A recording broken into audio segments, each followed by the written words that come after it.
मर्द, औरत, बच्चे, बूढ़े सब लोग इसमें शामिल हैं। आपको रास्ते में कोई दिक्कत परेशानी, क्या आपने कोई प्रोटेक्शन लिया? यानी प्रशासन की परमिशन है इस जुलूस में? हुसैन का गम जो मनाते हैं वो मुहर्रम में मनाया जाता है, चेलम में मनाया जाता है। लेकिन ये कैसा जुलूस है बिना मुहर्रम के, बिना चेलम के, यानी बिना मौसम के? और इमाम हुसैन ने मदीना क्यों छोड़ा था और कब छोड़ा? धंधा नहीं चलता, इनके यहाँ टूपे नहीं छोड़ी जाती हैं, इनके यहाँ मुंह में आग के शोले बयान बपा नहीं किए और जाते। बाग शाह मर्दा करबला मौजूद है हम, लेकिन हमने देखा है कि एक दूर से पता नहीं कहाँ से ये जुलूस आ रहा है, काफ़ी बड़ी तादाद में आ रहा है। आज का जुलूस निकलना मतलब क्या है और इमाम हुसैन ने मदीना क्यों छोड़ा था और कब छोड़ा था? आइए मालूम करते हैं। हमारे साथ में हैं शिया धर्म गुरु, हिंदुस्तान के मशहूर और मारूफ नौशाद अली ज़ैदी साहब। अस्सलाम वालेकुम। वालेकुम सलाम रहमतुल्लाहि व बरकातुहू। जी, जैसा कि इमाम हुसैन का गम जो मनाते हैं वो मुहर्रम में मनाया जाता है, चेलम में मनाया जाता है। लेकिन ये कैसा जुलूस है बिना मुहर्रम के, बिना चेलम के, यानी बिना मौसम के? और इमाम हुसैन ने मदीना क्यों छोड़ा था और कब छोड़ा था? इमाम हुसैन अलैहिस्सलाम ने क्यों छोड़ा था, मसला ये है जी और कब छोड़ा था। इमाम हुसैन अलैहिस्सलाम ने 28 रजब सन 60 हिजरी को मदीना मुनव्वरा, जो कि आपका वतन था और आपकी पैदाइश नहीं हुई, और आपके भाई इमाम हसन की भी और आपकी बहन जनाब ज़ैनब सलावतुल्लाह अलैहा की भी। लेकिन आपको ये ख़बर होनी चाहिए कि कोई भी अपना वतन नहीं छोड़ता है किसी भी मुश्किल और परेशानी में। लेकिन इमाम हुसैन, जिनके नाना का रोज़ा, जिनकी माँ का मज़ार और जिनके भाई का रोज़ा यहाँ पर मौजूद है, उसके बावजूद इमाम हुसैन अलैहिस्सलाम ने मदीने को छोड़ा। इसकी वजह यह है कि इमाम हुसैन अलैहिस्सलाम के सामने इस तरह के वाक़यात और इस तरह के हालात पेश कर दिए गए कि अगर आप वहाँ रहते तो मदीने का जो तक़द्दुस था वो पामाल हो जाता। इमाम हुसैन ने साफ लफ्ज़ों में कहा है कि मैं मदीना क्यों छोड़ रहा हूँ, मैं किसी जाओ हशम या दौलत या किसी हुकूमत के लिए नहीं छोड़ रहा हूँ, बल्कि अपने नाना की उम्मत की इस्लाह के लिए छोड़ रहा हूँ। आपका ये कदम नाना की उम्मत की इस्लाह था और इमाम हुसैन अलैहिस्सलाम ने इस तरह से मदीने को छोड़ा कि मदीना ख़ुद जो है लर्ज़ा बरअंदाम था।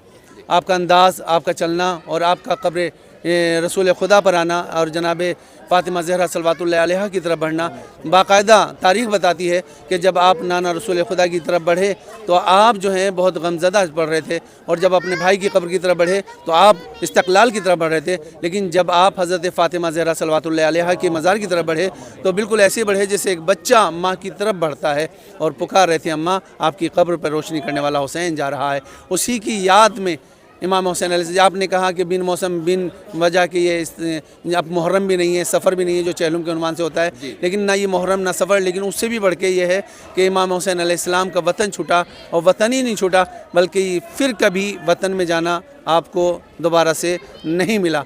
और ये इसी वजह से आपने रसूल खुदा की मज़ार पे भी, ये फ़ुक़ा की जनाब सईदा की मज़ार पे भी, और इस तरह से बताया कि याद रखे ज़माना कि मैं अपने शौक़ में मदीना नहीं छोड़ रहा हूँ, बल्कि इसलिए छोड़ रहा हूँ कि नाना की उम्मत की इस्लाह हो सके, दीन के लिए, शरीयत के लिए, अल्लाह के लिए, रसूल के लिए, कुरान के लिए। अहले बैत अलैहिमुस्सलाम ने इतनी बड़ी अजीम कुर्बानी दी, और लेकिन शान, अज़मत, शौकत ये थी कि जो ज़ैनब सल्लल्लाहु अलैहा ने घर से कदम बाहर निकाला है तो आपसे पहले जनाब अब्बास ने बाखबर किया है, मदीने के वालों अपनी मदीने के दरवाजे खिड़कियां बंद कर लो। औरतें और बच्चे ऊपर थे तो उनको भी नीचे उतार दिया, और अब जब आप बाहर निकली हैं तो इमाम हुसैन अलैहिस्सलाम कुर्सी छोड़ के खड़े हो गए और बहन का बाजू पकड़ कर बाकायदा आप सवार कराया। और यही मंजर वो था जब इमाम हुसैन अलैहिस्सलाम सवार होना चाहते थे और आप पुकार रहे थे, अकबर अब्बास कहाँ हो, तुम्हारा आका तुम्हें आवाज़ दे रहा है। जनाब ज़ैनब ने आवाज़ दी कि मेरे भाई, मुझे रुखसत आपने किया था, आज ज़ैनब आपको रुखसत करेगी।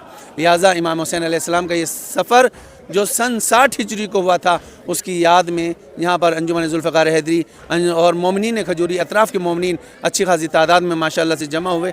वहाँ पे मैंने थोड़ी सी मजलिस पढ़ी और मजलिस के बाद बाकायदा चलने के अंदाज़ के ऊपर गुफ्तगू की कि हुसैनी किस तरह से चलते हैं, और उसी तरह से इन्होंने फॉलो किया है। हर अज़दार जो है बाकायदा मातम, गिरियाँ कुरां और नारे लगाता हुआ इमाम हुसैन अलैहिस्सलाम का जिक्र करता हुआ करबला जोर बाग तक पहुँचा है। छोटे छोटे बच्चे भी थे, माएँ भी थीं, बहनें भी थे, और नन्हे मुन्ने ये हमारे छोटे छोटे नौनिहालाने चमन बेटे बच्चे भी थे। ये इमाम हुसैन का यानी क्या पैगाम देता है आपका जुलूस निकालना, झंडे लेकर मातम करना, क्या पैगाम देता है? इंसानियत को पैगाम देता है या किस चीज़ को पैगाम देता है? ये सबसे बड़ा पैगाम यह है कि इमाम हुसैन अलैहिस्सलाम की ज़ात से बड़ी कोई ज़ात नहीं थी, कि आपने बयान और ये सफ़र करके ये पैगाम दिया कि याद रखे ज़माना, अगर कोई जुल्म पे उतर आए भले ही सामने बागी हुकूमत ही क्यों ना हो, अपने मुख्तसर से काफ़िले को आप लेकर निकलो, अल्लाह उसमें आपको परमान चढ़ाएगा। और यही वजह है कि करबला में 72 ने लाखों पर फतेहयाबी करके बता दिया कि हक़ चाहे वो चंद लोग ही क्यों ना होते हैं, हक़ उनके साथ होता है और मजबूत होता है। बहुत ही ज़्यादा हवाएं गर्म है, आपको मालूम है। जी। हवाएं गर्म होने के बावजूद भी ये हक़ का काम है और ये जानते हैं कि इमाम हुसैन अलैहिस्सलाम के मानने वाले गिरिया कुरा रहते हैं। जब भी इमाम हुसैन अलैहिस्सलाम की मजलिस होती है तो इनके यहाँ हंगामा नहीं होता और लाठी डंडा नहीं चलता, इनके यहाँ टूपें नहीं छोड़ी जाती हैं, इनके यहाँ मुँह में आग के शोले बयान बपा नहीं किए जाते हैं और आग नहीं निकाली जाती है मुँह से। इस तरह की हरकतें जो दूसरे फ़िरक़े वाले करते हैं, अल्हम्दुलिल्लाह शिया हैदर करार जो गम मनाते हैं, ना पुलिस को परेशानी है, ना चलने वालों को परेशानी है, ना किसी ट्रैफिक पुलिस वालों को परेशानी है, बल्कि बिल्कुल अपने से रास्ता देते हुए आगे बढ़ते रहते हैं। और पैगाम ही है इमाम हुसैन का, ना किसी के जुल्म को सहो और ना किसी पे जुल्म करो। लिहाजा ये इसी तरह से अदब और अखलाक के साथ यहाँ पर पहुँचे हैं। और मैं इन भाइयों का तमाम, इस तरफ कैमरा अगर घुमाएंगे, ये राशिद हुसैन है, ये अब्बास है, ये काशिफ नकवी हैं, ये शाहरुख हैं, ये भाई हमारे मुस्तफ़ा अब्बास से बहुत अच्छे, ये इधर शास्त्री पार्क से हैं, ये पास इलाके से, यानी कि 2-2, 3-3, 4-4, 5-5 किलोमीटर के अंडर में आने वाली ये अहम शख्सियतें हैं और ये साथ साथ चल के यहाँ तक पहुँची हैं। मर्द, औरत, बच्चे, बूढ़े सब लोग इसमें शामिल हैं। आपको रास्ते में कोई दिक्कत परेशानी, क्या आपने कोई प्रोटेक्शन लिया, यानी प्रशासन की परमिशन है इस जुलूस के लिए? असल में ये हक़ वाला काम है और गम का काम है। इमाम हुसैन अलैहिस्सलाम का जुलूस के उन्वान से मामला है और इसको देखते हुए बाकायदा हमारे जो जनरल सेक्रेटरी हैं काशिफ नकवी, उन्होंने PHQ में एप्लीकेशन दी। उसके बाद जो है जितने भी उसके फ़ुरुआत हैं, जितनी भी चीज़ें हैं, उसको फॉलो किया और सभी थानों में, आसपास के इलाकों में जहाँ जहाँ से भी जुलूस गुजर के आया है, हर थाने में वहीं से जो है इत्तला पहुँची है।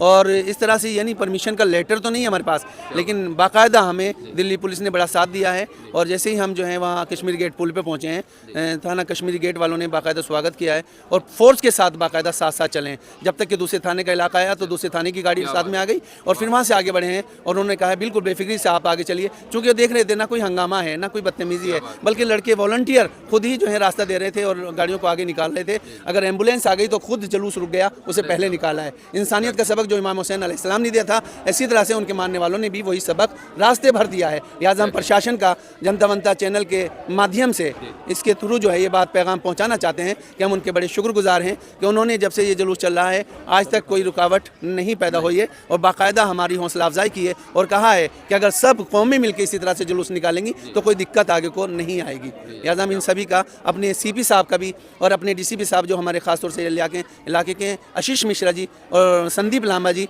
और हमारे थाने के जो ACP साहब हैं यतीम शर्मा जी और दिनेश यादव जी, हम सभी का शुक्रगुजार हैं कि उन्होंने इतना अच्छे अंदाज से हमारे साथ पुलिस का रवैया रखा है, सहयोग किया है कि हम हमेशा उनको शुक्रगुजार रहेंगे। शुक्रिया बहुत बहुत।